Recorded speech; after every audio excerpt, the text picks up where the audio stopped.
দর্শক, আমি আসছি শাহপরানের মাজারে। দেখতে পাচ্ছেন এখানে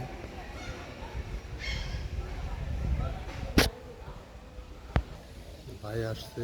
এই শাহপরানের মাজার আসলে ভিডিও করা উপরে নিষেধ, তো আমরা নিচের থেকে ভিডিও করে দেখাচ্ছি আপনাদের। এটা শাহপরানের মাজার, পাশেরটা মসজিদ আর এটা হলো মাজার।